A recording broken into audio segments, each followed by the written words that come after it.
The following is a special presentation of Tony Kurre Radio.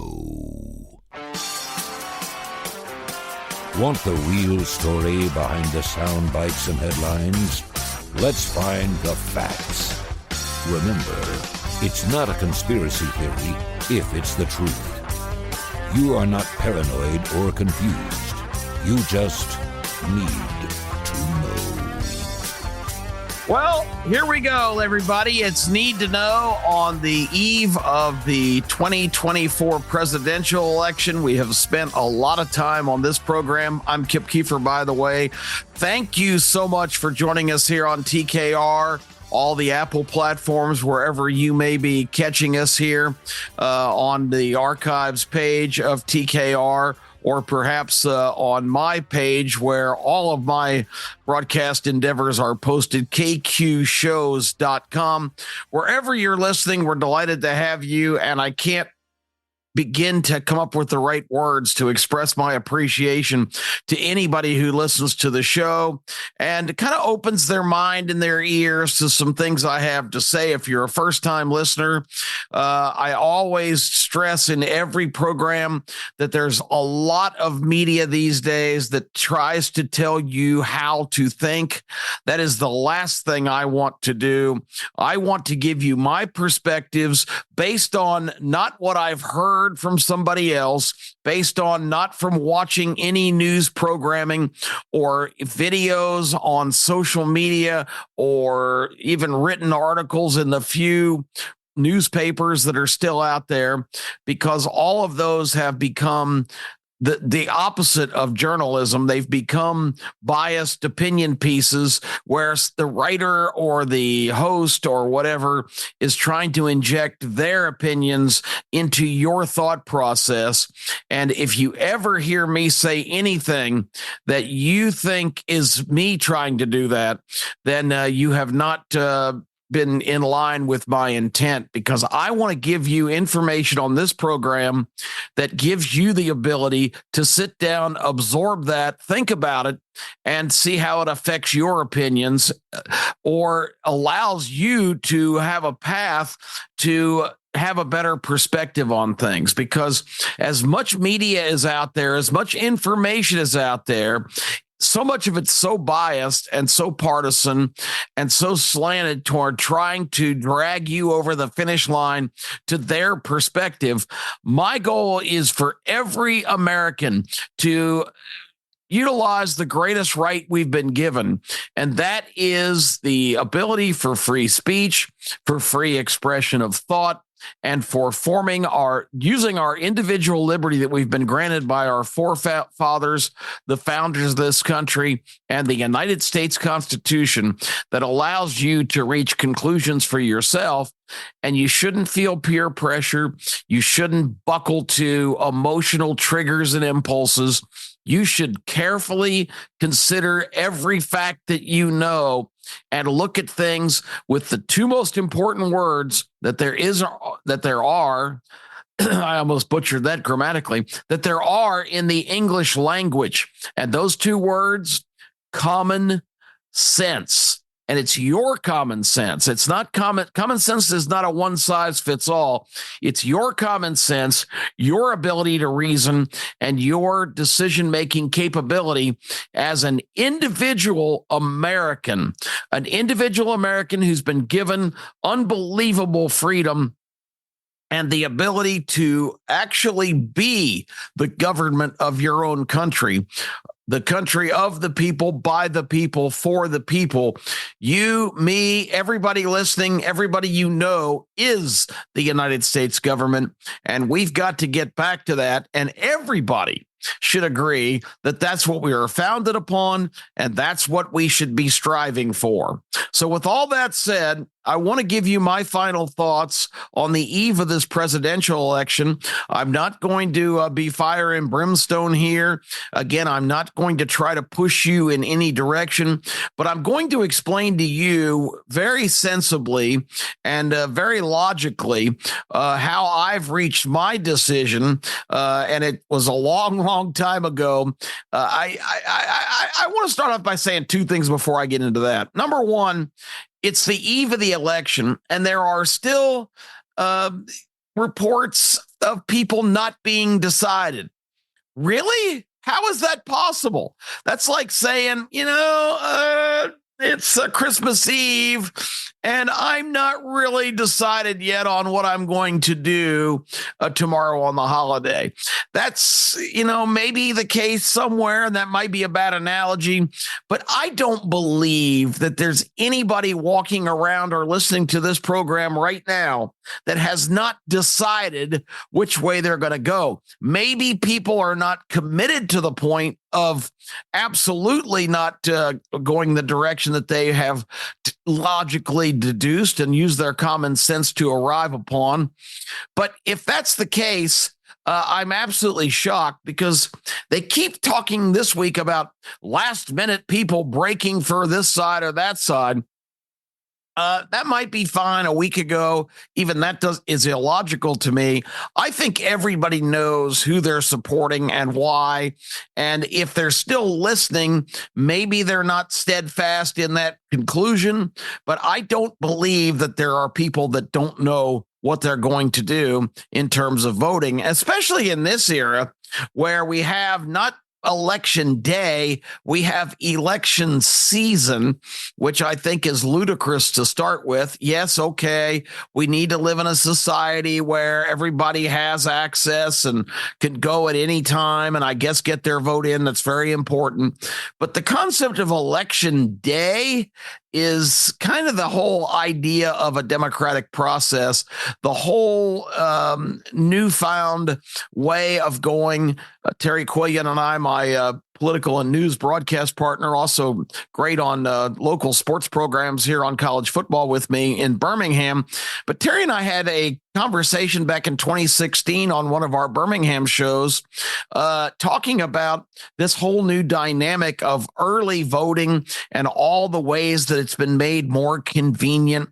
And really, with it spread out into all these different avenues, ballot harvesting especially, where campaign people can go out, have a list of people that haven't been active or some not even alive, and come back miraculously with a filled-in ballot that they can present as legitimate.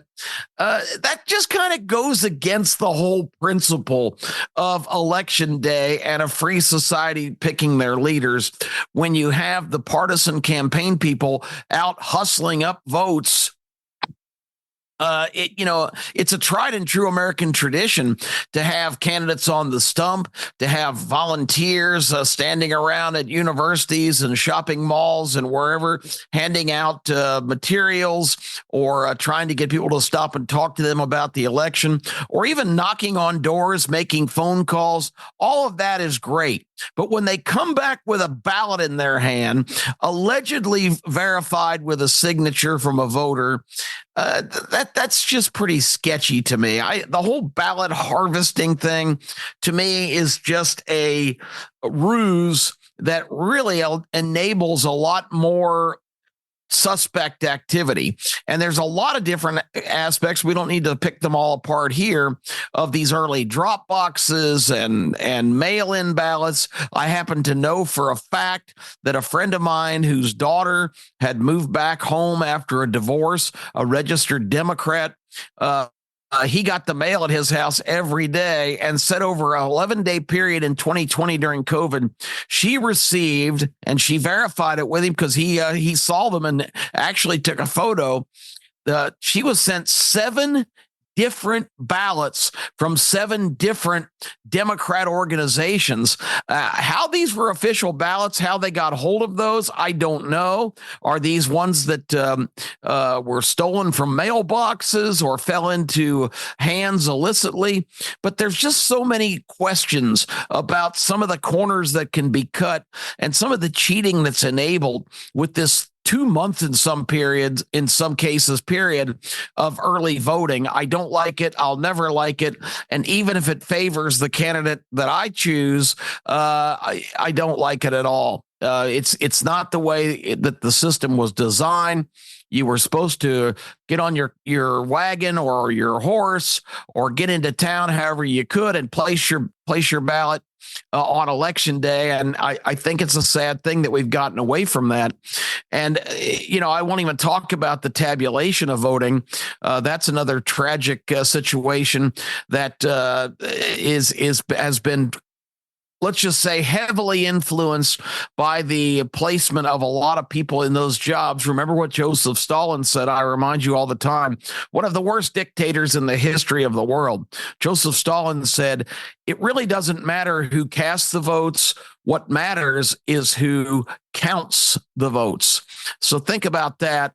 Anytime that some of these states that are razor close take 2, 3, 4 days to finalize their counting in an era where we've got all kinds of machine help.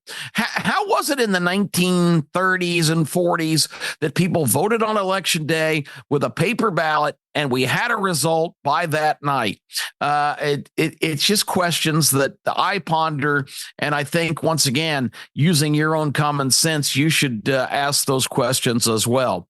But that's the first thing. I don't believe that there's that many undecided people walking around. I think people pretty much are locked in on what they're going to do. And I think the estimate this morning is close to 75 million people have already voted. That would be a huge percentage.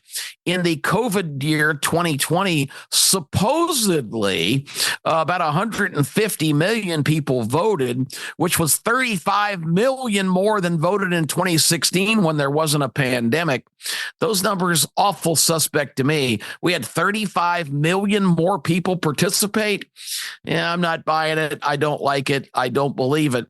But if that number is legitimate, 150 million, already half the population have cast their votes before election day, which is interesting. And we will see what impact that has on this election.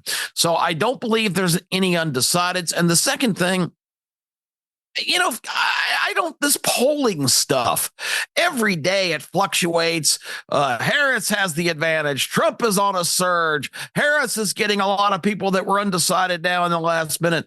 I think it all is designed to keep interest at a peak level for everybody involved. They don't want to tell you if one candidate or the other has a big advantage, because that's bad for business.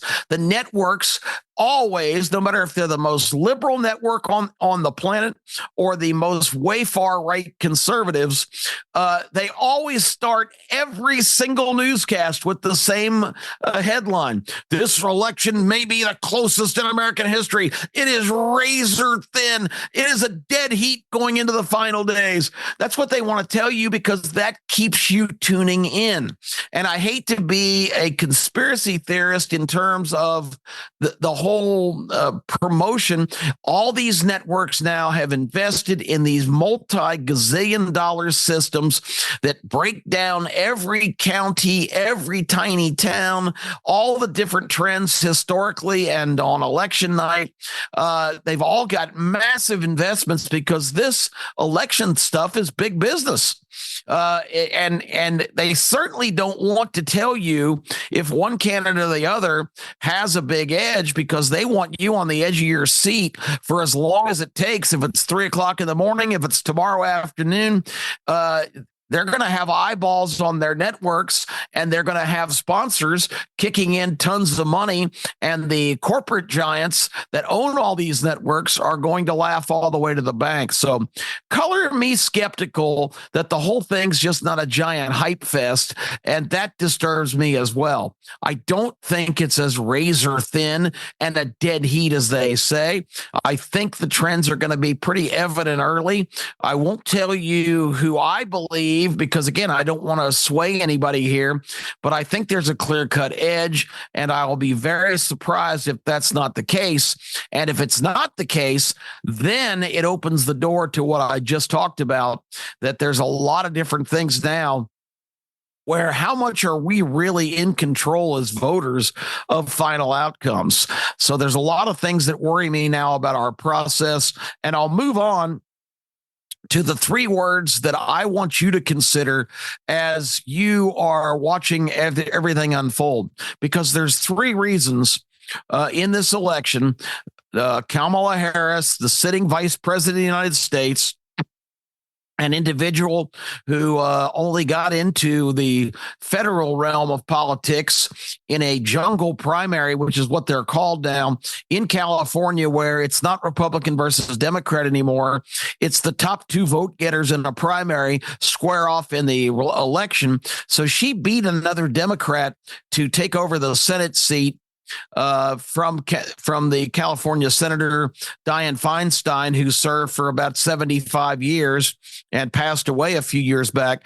Kamala Harris finished out her term in the Senate, which are 6-year terms. That was her first visit to Washington, her first, I don't know, visit, that's the wrong word, her first time in government in Washington. Of course, her background was being a district attorney in San Francisco. She was the protege of Willie Brown, who was 45 years her elder, who was a longtime, very significant politician in California, the Speaker of the California House, really a far left liberal who got a lot done in California to make it the kind of let's just call it basically socialist state that it is today. That was her big influence, of course, by being Willie Brown's assistant and protege. Kamala Harris in her 20s had some kind of flashy sports car. So she must have had some great advice for experienced Willie Brown. Anyway, her beginnings are a little bit questionable. She went on to become district attorney of San Francisco, really had the kind of policies we're seeing now around the country, where don't blame the criminals. Let the criminals are guilty with an explanation, so they shouldn't be punished for their crimes. It's a trend that she has steadfastly stood behind all of her career. But then she had a period where California voters demanded a crackdown on the drug crimes that were just completely flushing their state down the toilet. So she had a brief period where she became a hardcore arresting people and prosecuting them to the full extent of the law for marijuana violations.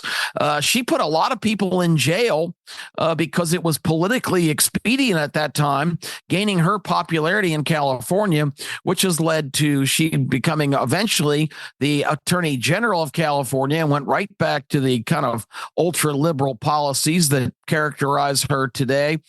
Far left. Her father, a PhD professor, tenured professor at Stanford, is a published author, well-known Marxist.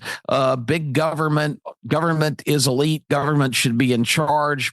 Far left individual. And Kamala has been in lockstep with that philosophy her whole career.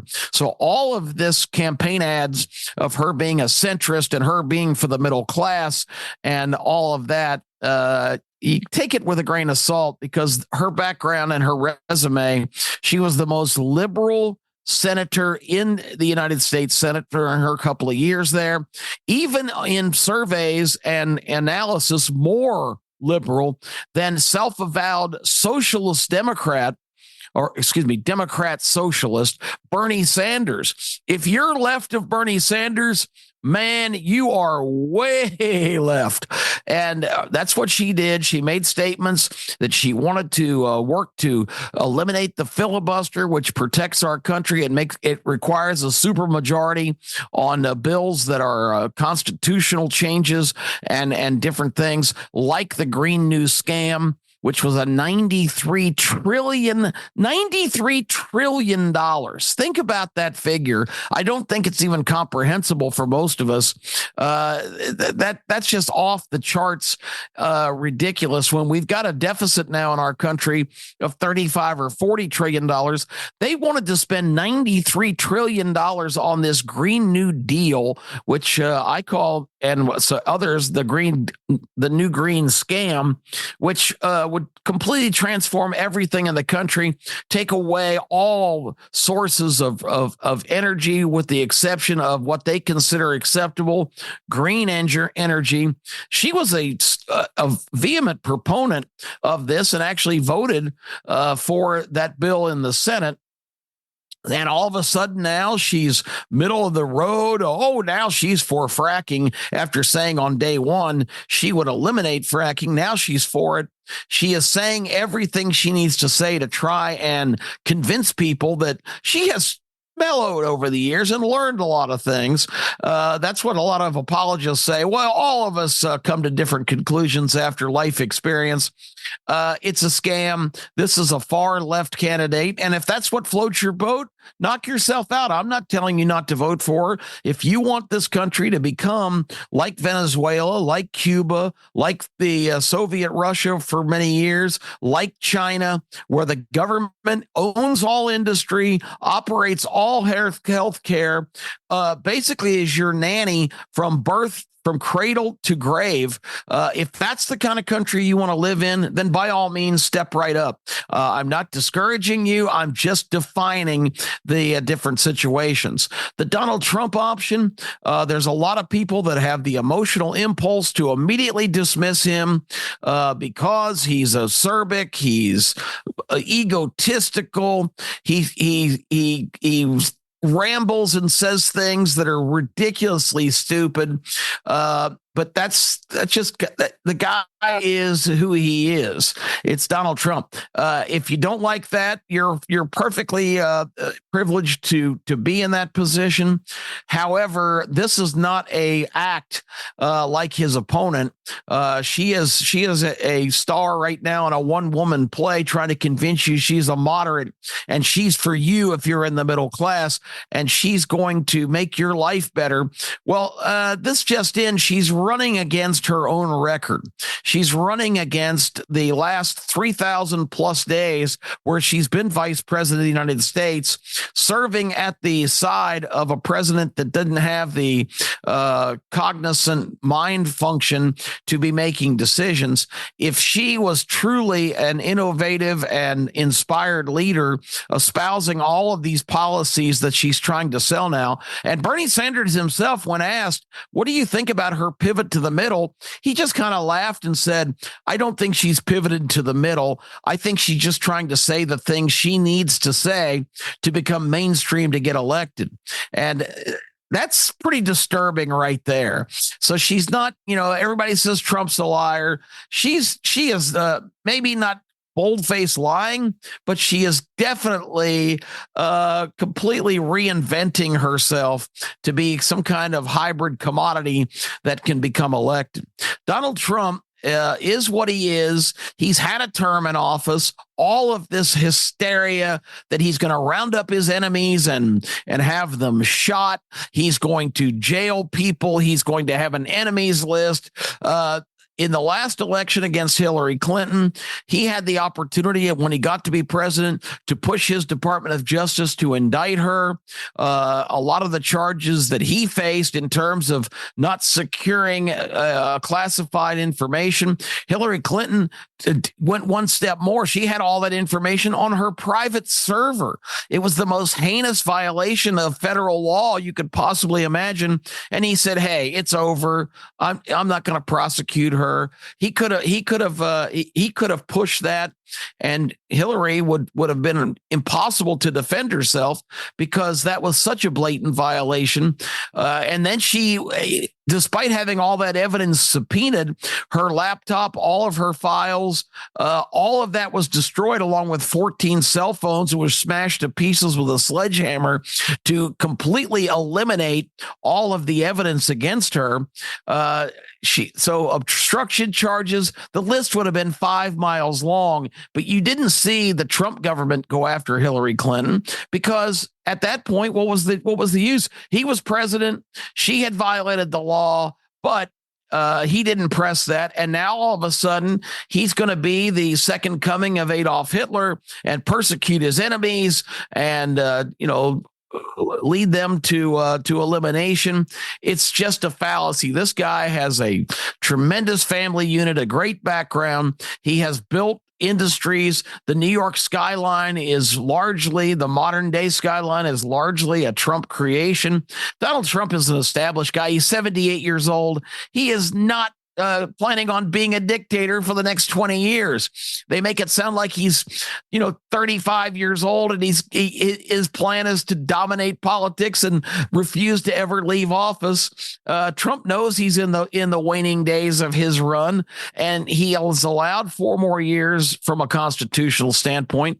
So all of the hype and all of the hysteria is absurd. And let me tell you the 3 most compelling reasons that I'm supporting Trump. Again, I've made it quite clear I'm not a Trump lover. I think there's a lot of Trump that's really rough around the edges, and Trump is too genuine for his own good. This week, he got in big trouble by saying that Liz Cheney, the ultimate war hawk, should get a taste of her own medicine because she votes for us to be involved globally in every conflict there is. And there's a good reason for that. Her father and her family, the former Vice President Dick Cheney, who was the most hated guy by the Democrats just 10 years ago.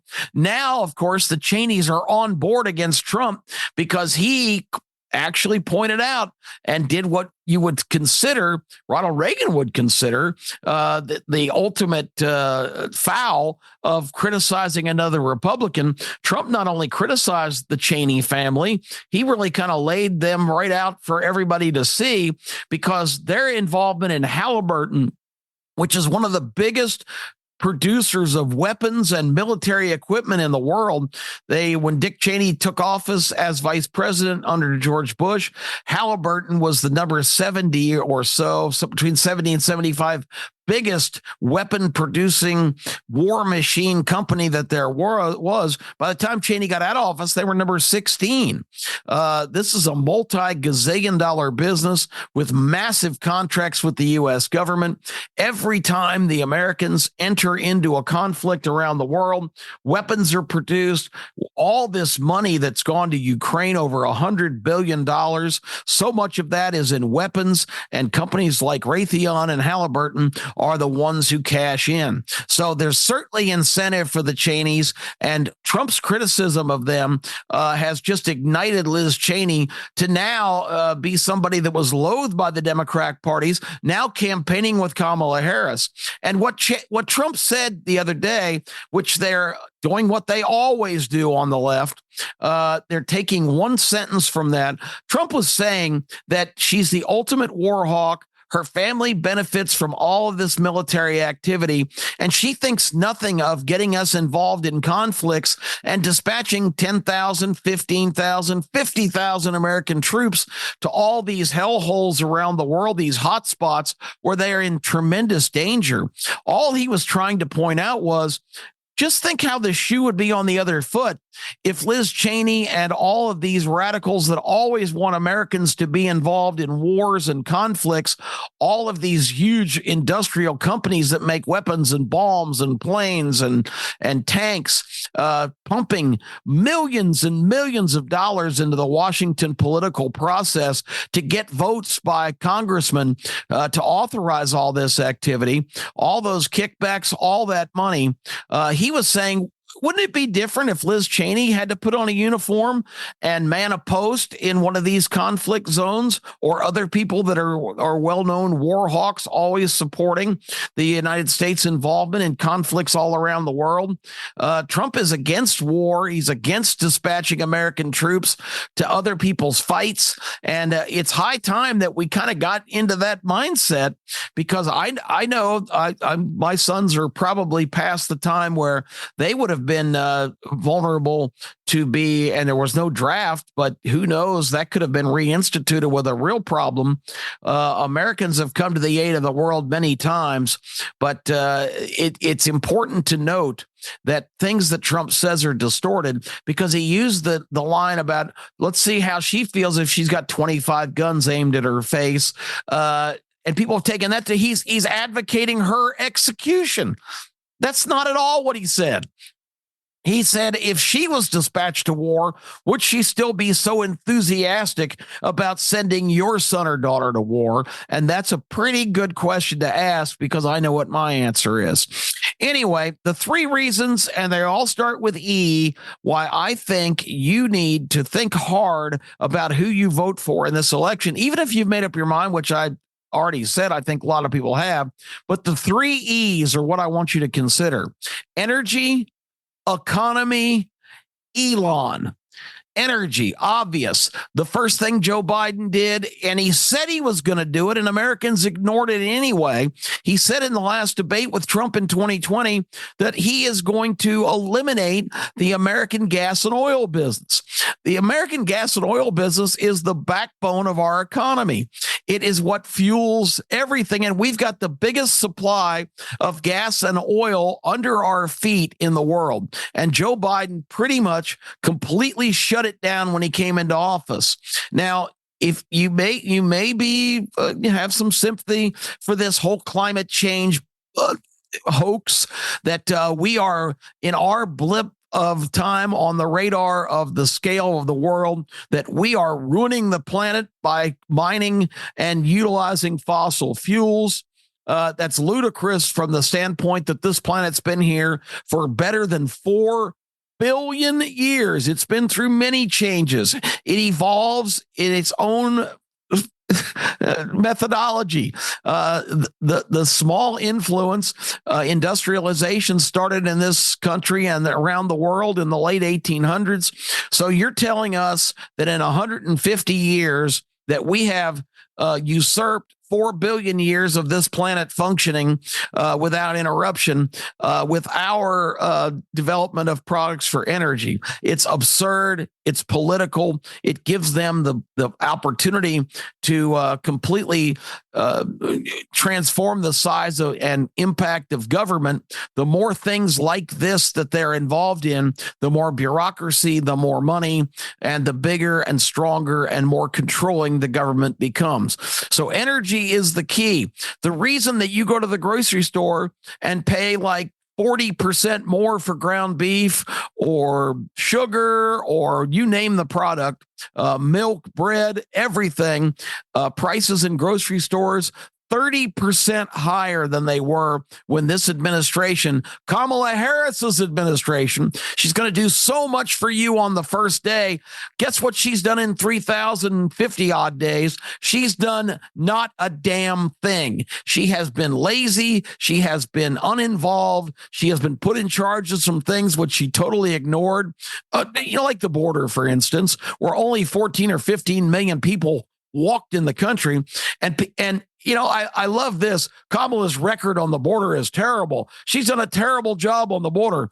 No, actually, Kamala's done a great job on the border because her marching orders from the powers that be behind the scenes who got this delusional or dementia-ridden president and a completely inexperienced, unqualified vice president, her marching orders were, okay, you're in charge of the border. You be in charge and don't do anything and let this organized effort just unfold. This is not ineptitude. This is intent. Kamala Harris followed orders and has done nothing at the border and intends to do nothing. All of a sudden, her campaign rhetoric is she's strong on the border. Give me a break. So that being said, she's also vowing to help you and get prices down, take away price gouging, which she called on a teleprompter price gauging, which just shows how scholarly she is because the whole subject of her speech was price gouging. That's a policy that a socialist country would impose to tell private corporations in a free enterprise, free market society, I'm going to have to limit you on what you can charge for that package of Oreos. You can charge up to $2.99 and that's it. That is government control. That is not free enterprise. That is not free market. That is not capitalism. Again, if you're voting for things like that, you're voting to go down a path that you can never find your way back, because once you open that Pandora's box and let government run all the industry, set pricing, do all the things they're talking about, it is hard. It's easy to vote for that saying, hey, that sounds good. She's going to limit prices by telling them how much they can charge. That's not the way this works. And it ties back to what I talked about a minute ago, energy. Because when energy is limited and prices for energy explode in a high area, like has happened here, if you look at your gas pump, it's not $1.80 like it was at the end of the Trump administration. In a lot of places, it's over $5, and it averages almost $4 a gallon now. The reason for that is because we're not producing gas and oil, and we're buying it from some of the most insidious places in the world. So we're still depending on fossil fuel, but we're not producing our own, which is absolutely ridiculous. And that's why everything costs so much. Energy and economy are hand in hand. You've got to be energy independent and energy abundant.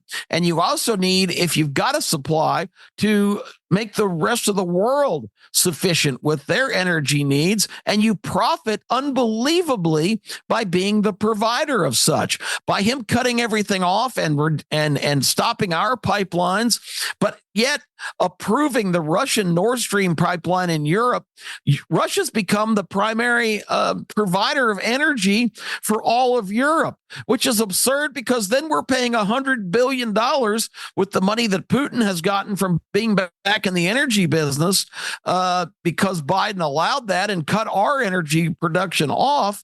So the complete nonsensical part of that is we're sending $100 billion to Ukraine so far because Putin now has the money to prosecute this war. I mean, it's just like we're sticking our hands in the wood chipper one after the other. It's just unbelievable, and there's no justification for it. So energy and economy are tied together. If energy comes down, if we start producing again on day one, like Donald Trump says, and he didn't say, I'm going to be a dictator from day one. That's another quote that they distort. He said on day one, I'm going to be a dictator. On the first day, I'm going to be a dictator in two senses. I'm going to open up the spigots and drill, baby, drill.